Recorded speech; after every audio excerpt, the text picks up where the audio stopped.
Rejected by everyone at the auction, a three-legged horse found hope in the eyes of a disabled girl. When their gazes met, something inexplicable happened that would change their lives forever. This true story will make you rethink everything about overcoming adversity. Like, share, and get your tissues ready. The sun mercilessly beat down on the cracked ground of Acacia Valley that March afternoon, when fate decided to intertwine two souls marked by imperfection in the eyes of the Ari world. In the old auction barn, the heavy air carried the smell of dry hay mixed with equine sweat, while ranchers in wide-brimmed hats vied for the best stock of the season. But it was the awkward silence that fell over the enclosure when Brave, a majestic spotted horse with only 3 legs, was led to the center of the arena.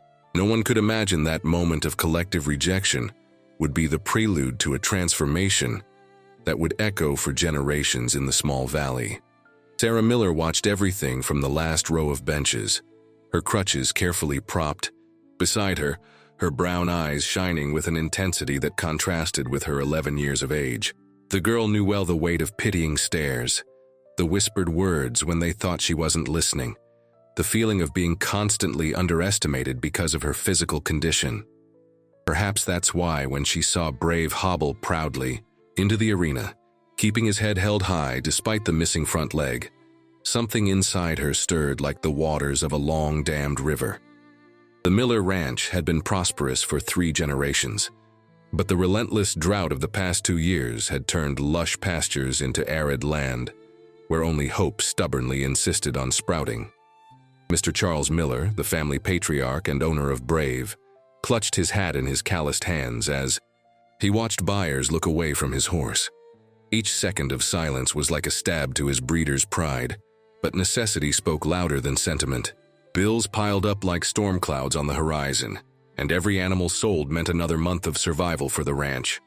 The auctioneer's voice cut through the stuffy air like a whip, trying to stir interest where there was only disdain. Gentlemen, observe the musculature, the impeccable lineage of this animal. A small defect doesn't erase years of genetic selection. But his words fell into the void like seeds on barren ground. A burly rancher spat on the ground and declared loud enough for everyone to hear that he wouldn't spend a single cent on a cripple. Others shook their heads in silent agreement, their sun-weathered faces expressing the pragmatic hardness of those who live off the land. It was then that Sarah felt a gentle hand on her shoulder.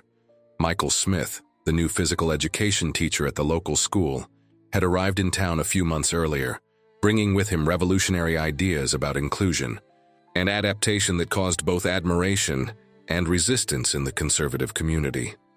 His green eyes conveyed genuine kindness as he leaned down to ask if she was okay. Sarah just nodded, unable to take her eyes off Brave, who was now whinnying softly, as if he perfectly understood the cruel theater of which he was an involuntary protagonist. The afternoon dragged on, and the heat inside the barn became almost unbearable.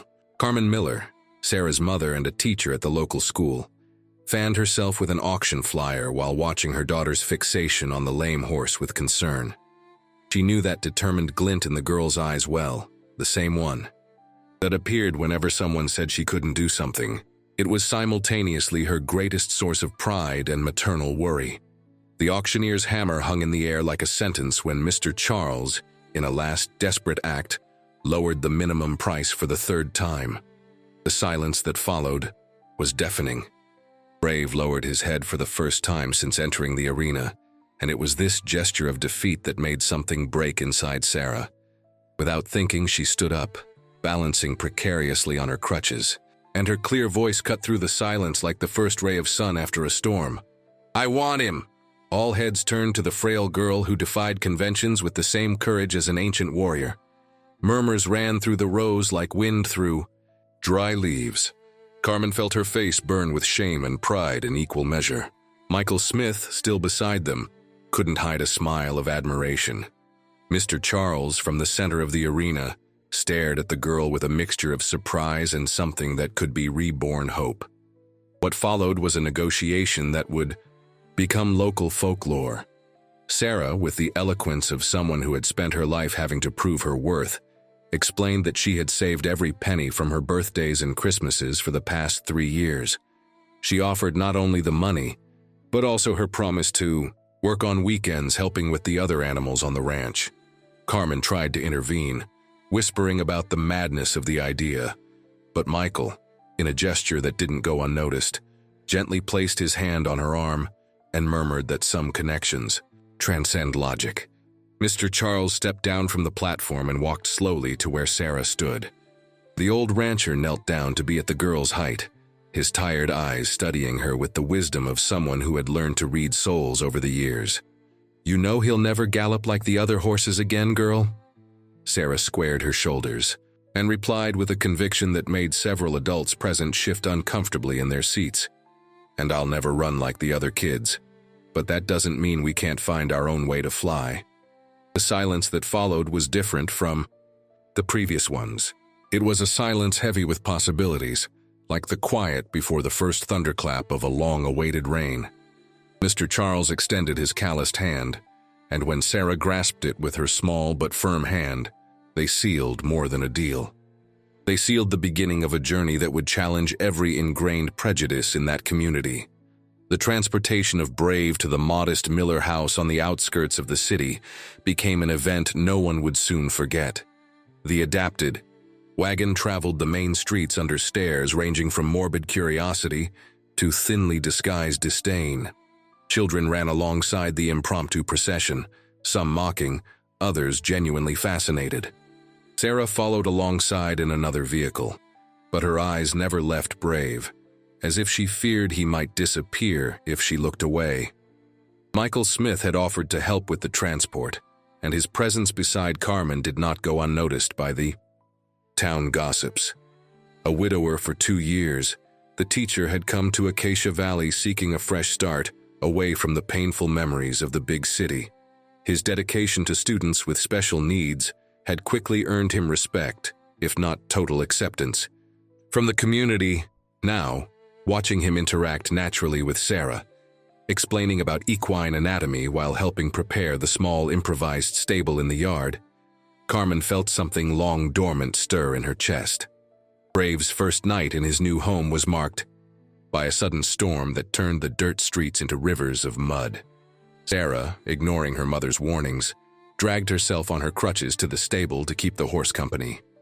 She found him restless, whinnying softly with each thunderclap. The girl settled in the straw beside him and began to sing softly an old lullaby her grandmother used to sing. Gradually, Brave calmed down, even lying down beside her in a display of trust that would melt the hardest heart. That's how Carmen found them hours later, guided by Michael, who had noticed the girl's absence. The scene they witnessed, illuminated only by the flickering light of a lantern, would be etched forever in their memories. Sarah slept serenely leaning against Brave's flank, while the horse kept his head raised in protective vigil. Michael whispered that he had never seen anything like it in his years working with animals in therapy. Carmen just nodded, silent tears tracing paths on her face as she understood that her daughter had found something rare and precious. The days that followed established a routine that gradually became sacred. Every morning before the sun painted the horizon gold, Sarah would wake up and make her way to the stable. The early times were of mutual learning. Old Sebastian, a retired stable hand who lived 2 houses down, had been moved by the girl's determination and offered to teach her the basic care. His trembling but experienced hands guided Sarah's as he explained the importance of each gesture, each touch, each whispered word. Brave, in turn, demonstrated a patience and understanding that defied any rational explanation. When Sarah struggled to balance while brushing his mane, he remained still as a statue. When she needed to sit and rest, he lowered his head and gently nudged her with his muzzle, as if to say he perfectly understood her limitations. It was a silent dance of mutual adaptation, where each small step forward was celebrated with soft whinnies and crystal-clear laughter. Michael began to visit regularly, always under the pretext of checking if the adaptations he had suggested were working. His visits suspiciously coincided with the times Carmen was home, and Sarah, with the natural perception of children, noticed the furtive glances exchanged between them. During one of these visits, while watching Sarah practice basic commands, With Brave, Michael shared his own story of loss and overcoming, about how the death of his wife had left him adrift until he found purpose again in working with special needs children. The vulnerability in his voice touched something deep in Carmen, who for the first time in years allowed herself to speak about the challenges of raising Sarah alone after the girl's father left when her condition was diagnosed.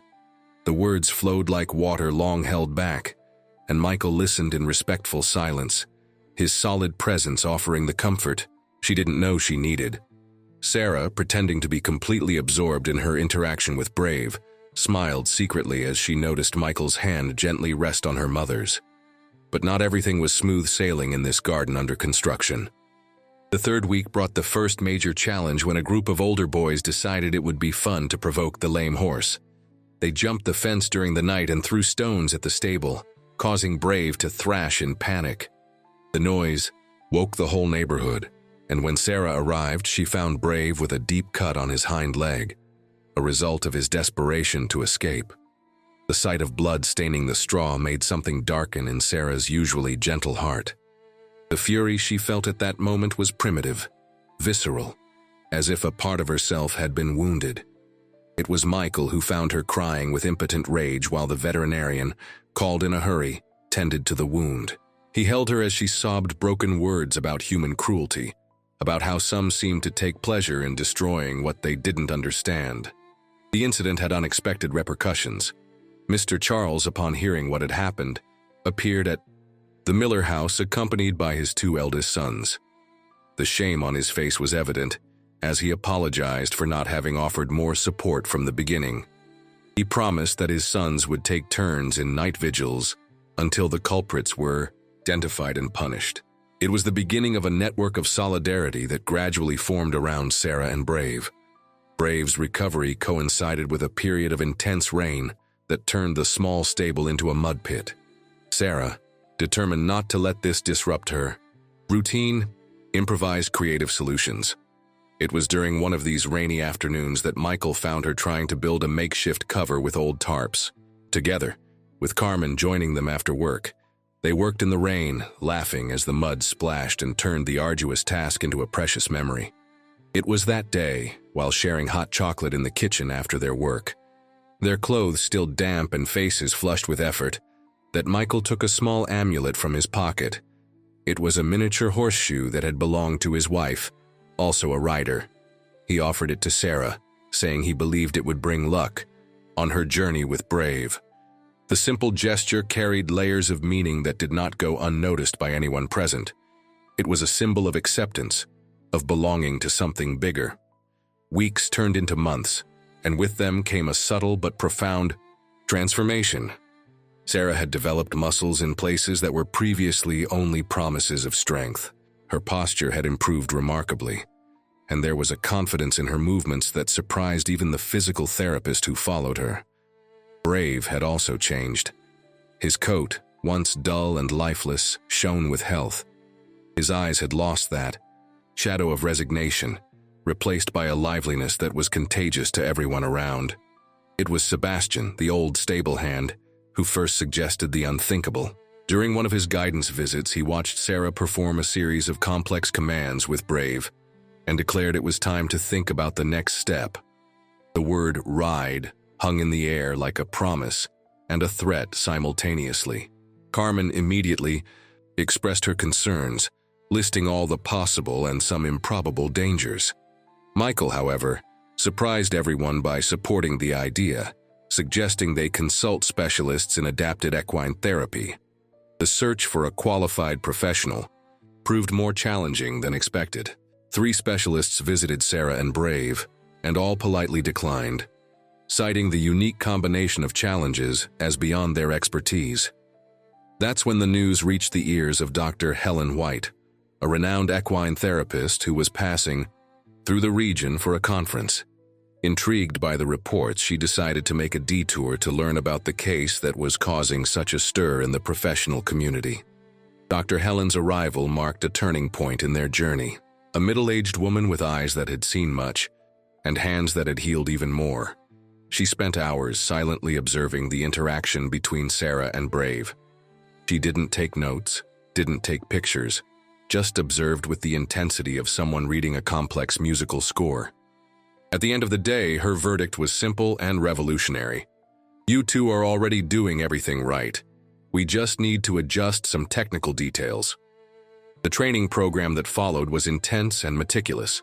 Dr. Helen, who decided to extend her stay for a few weeks, worked tirelessly with Michael to develop specific adaptations. A special saddle was ordered, with side supports that compensated for both Sarah's reduced mobility and Brave's natural imbalance. Each day brought new challenges and small victories. The first time Sarah managed to hoist herself onto Brave, even with him standing still and surrounded by helpers, was celebrated, as if they had conquered Everest. But the universe seemed determined to test their resilience with each achievement. During a particularly promising session, when Sarah had managed to take a few steps mounted on Brave, one of the saddle supports suddenly gave way. The fall was quick and frightening. Sarah hit the ground with an impact that stole the air from her lungs and, more devastatingly, her newfound confidence. Medical exams revealed nothing more than bruises, but the psychological damage was evident. For an entire week, Sarah avoided the stable. She watched Brave from her bedroom window, her heart torn between the love she felt and the fear that now tainted every thought of riding again. Brave, in turn, visibly pined. He refused some of his food, whinnied mournfully at dawn and dusk, calling for his absent friend. It was Carmen who found Sarah crying silently one night, confessing that she felt like a coward for abandoning Brave after everything they had been through together. Michael appeared the next morning with an unusual proposal. He suggested that, instead of trying to ride again immediately, Sarah and Brave participate in trust exercises on the ground. He spent hours with them, guiding activities that slowly rebuilt the shaken bridge of trust. During one of these exercises, while Sarah guided Brave through an obstacle course using only voice commands, she stumbled and fell. Before anyone could react, Brave carefully positioned himself so she could use his body for support to get up. The tak, horse's spontaneous gesture, was the catalyst Sarah needed. Tears of gratitude and love rolled down her face as she hugged Brave's neck, whispering apologies for having abandoned him. From that moment on, her determination returned, multiplied. But now it was tempered with wisdom and respect for limits, both her own and Brave's. News that the regional equestrian festival would accept special presentations arrived as both a gift and a challenge. Dr. Helen, who had become a regular presence, even after the official end of her consultation, was emphatic. They weren't competing against anyone but themselves. The goal wasn't to impress judges, but to show the world what was possible when love and determination united against all odds. The preparations for the festival coincided with a natural evolution in the relationship between Carmen and Michael. The furtive glances had given way to long conversations after training.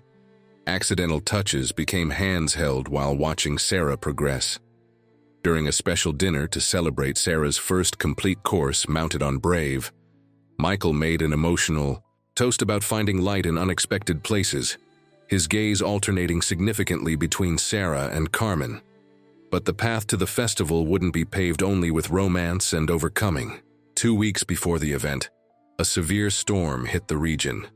Lightning cut through the sky like divine whips while the wind howled menacingly.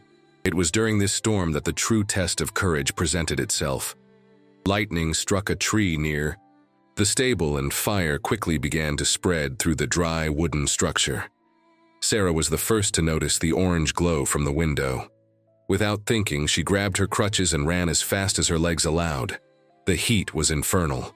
When she arrived, and Brave whinnied in panic, trapped in his stall, the smoke made it difficult to breathe, but Sarah didn't hesitate.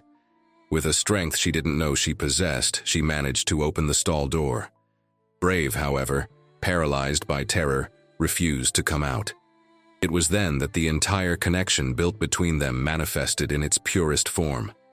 Sarah dropped her crutches, leaning precariously against the wall, and began to talk to Brave in the calm voice she used during their most intimate moments. She sang the same lullaby from that first stormy night, her words cutting through the roar of the flames and the animal's panic. Slowly, step by step, Brave began to follow her out of the burning stable. Michael and Carmen arrived just as Sarah and Brave emerged from the smoke, both coughing, but safe. The embrace that followed was one that words cannot adequately describe. There, under the rain that finally began to fall, extinguishing the last flames, three souls merged in gratitude and love. Mr. Charles and his sons arrived soon after with buckets of water, but the danger had passed, leaving only the charred structure as a silent witness to the act of courage. The reconstruction of the stable became a community project. People who used to cross the street to avoid looking at the lame horse now arrived with wood, nails, and willing hands to help. The children who had mocked now timidly asked to help care for Brave. It was as if Sarah's act of courage had melted the ice of prejudice that had frozen the hearts of the community. During the reconstruction, an unexpected discovery. Beneath the old floorboards, they found a buried chest containing diaries and photographs of the Miller Ranch's original founder.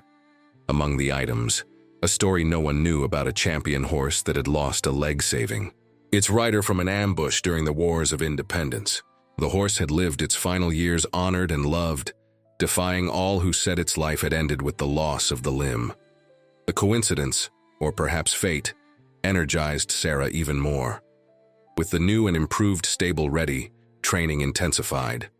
But now there was something different. It wasn't just about her and Brave anymore. It was about representing all those who had been discarded, underestimated, considered incapable. Every movement they practiced carried the weight and hope of countless untold stories. The day before the festival, what many in town had been expecting for months happened. During the farewell dinner organized by Dr. Helen, Michael officially asked Carmen to marry him. He did it in the most touching way possible, kneeling not only before Carmen but also before Sarah, promising to be not just a devoted husband, but a father she could choose to accept in her own time. Sarah, with tears in her eyes, was the first to respond, saying that Brave approved, which brought emotional laughter from everyone present. The festival day dawned with a sky that seemed painted especially for the occasion, deep blue with scattered clouds that looked like divine brushstrokes. The main arena was decorated with colorful flags dancing in the gentle breeze. As the hours passed and the regular presentations followed one another, the tension in Sarah's makeshift camp grew palpable. Carmen nervously adjusted the details of Sarah's special outfit, while Michael checked the adapted equipment for the 10th time. Brave, on the other hand, displayed a majestic calm. It was as if he perfectly understood the importance of the moment and was determined to honor the entire journey they had taken. When Sarah brought her hand to his muzzle, he gently touched it, conveying through that simple touch all the confidence in the world. The announcement of their presentation was met with a curious murmur that ran through the stands like a wave. When Sarah entered the arena, leading Brave with only one crutch while the other hand held the special reins, the murmur turned into respectful silence. Under the midday sun, they seemed to shine with their own light, every imperfection transformed into a mark of honor. The music began softly, a melody specially composed by a local violinist who had been moved by the story. Sarah and Brave started with simple movements on the ground, demonstrating the harmony of their communication. Every command was met with precision. Every change of direction flowed as if they were a single being divided into two bodies. When it was time to ride, assisted by Michael and Mr. Charles, the audience collectively held its breath. What followed was poetry in motion. There were no spectacular jumps or impressive speed. Instead, there was something far more powerful. The visual demonstration that physical limitations don't have to be prisons. Sarah and Brave traversed the arena at different gaits, each adapted to their unique capabilities. At one point, as they passed in front of the main stand, Brave reared slightly on his front legs in a salute no one expected him to still be able to perform. The emotion was palpable. In the stands, teary eyes witnessed something that transcended a simple equestrian presentation. Children in wheelchairs leaned forward, hope being born in faces too young to carry resignation. Parents of special needs, children squeezed each other's hands, silent tears expressing what words could not. Even the judges, veterans of 1,000 competitions, discreetly wiped their eyes. The climax came when Sarah and Brave performed their final maneuver. Positioned in the center of the arena, Sarah released the reins and opened her arms, trusting Brave completely as he slowly turned, showing everyone from all angles their perfect union in imperfection. When they finally stopped, facing the main stand, the silence lasted exactly 3 seconds before exploding into deafening applause. The audience rose as one body, the applause reverberating like benevolent thunder. Sarah, tears streaming freely, leaned in to hug Brave's neck, whispering words of love and gratitude that were lost in the roar of the crowd. But Brave heard every one of them, whinnying softly in response, his head resting against hers in a moment of perfect communion. Sarah and Brave's presentation didn't win any trophies that day, but it won something infinitely more valuable. In the weeks that followed, the video of their presentation went viral on social media, reaching hearts on all continents. Letters began to arrive from all corners of the world, stories of people inspired not to give up, to look for their own Brave, to be someone's Brave. The Miller Ranch, saved from bankruptcy by the wave of interest generated by the story, officially transformed into a specialized equine therapy center. Mr. Charles, with tears in his calloused eyes, signed the papers that turned half of his land into a sanctuary for animals deemed unsuitable, and people society had cast aside. Michael took over the educational coordination, bringing innovative methodologies that would soon attract students and professionals from the whole country. Carmen and Michael's wedding took place 6 months later, in a simple but deeply emotional ceremony at the ranch itself. Sarah walked in leading Brave, who carried the rings in a small embroidered pouch attached to his adapted saddle.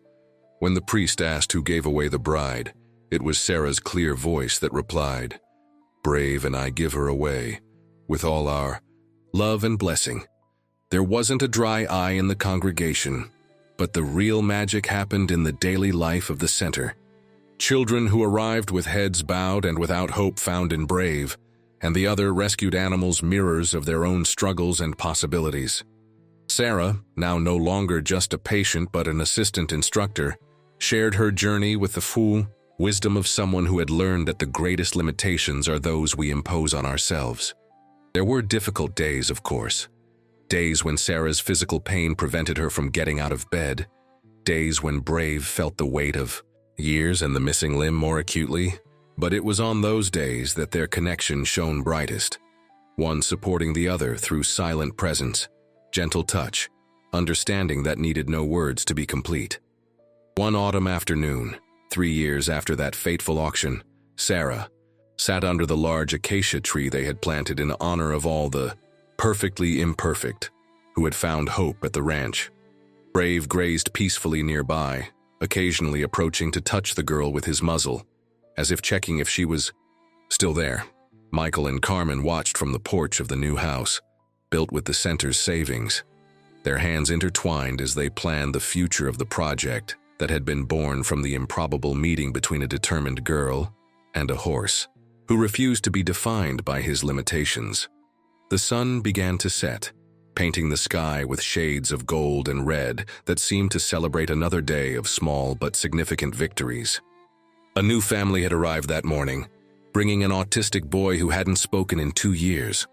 Everyone was surprised when, upon seeing Brave, the boy whispered his first word in so long, "Friend." It was another proof that the magic of that place transcended any logical explanation. Sarah closed the book she was reading aloud to Brave, a tradition they had kept since that first stormy night. She looked around, at the new stalls that housed horses, ponies, and even a 3-legged donkey named Hope, at the adapted arena where children of all abilities learned they could dream, at the sign at the entrance that read, "Brave Sarah Equine Therapy Center," where differences become strengths. The transformation had been complete, but the journey continued. Each new day brought challenges and opportunities for growth. Sarah, now a young woman of 14, had become a respected voice in the world of adapted equine therapy, consulted by experts and invited to speak at conferences. But it was there, beside Brave, that she found her true fulfillment. As the first stars began to appear in the darkening sky, Sarah reflected on everything they had built together. Not just a therapy center, but a living monument to the idea that our imperfections don't diminish us, they just make us unique. That love and determination can build bridges where others see only abysses. That a three-legged horse and a girl with crutches could indeed teach the world to fly. Brave approached and rested his head on Sarah's shoulder, a gesture that had become his way of saying it was time to go home. She stood up, leaning simultaneously on her crutches and the solid body of her friend. Together, they walked toward the welcoming lights of the center, their imperfect silhouettes creating a unique shadow on the beaten ground, a silent witness to a friendship that had changed not only their lives, but those of everyone who had the privilege of witnessing their story. And you, who have followed every moment of this extraordinary journey, when will you allow your own imperfections to become wings? When will you stop seeing limitations as walls and start seeing them as portals to infinite possibilities? The story of Sarah and Brave reminds us that the greatest miracles happen when we dare to believe we are worthy of love and capable of greatness, exactly as we are. That in every heart that beats differently, in every step that follows its own rhythm, there is the seed of a revolution of hope, waiting to bloom. And you, when will you let hope bloom in your desert?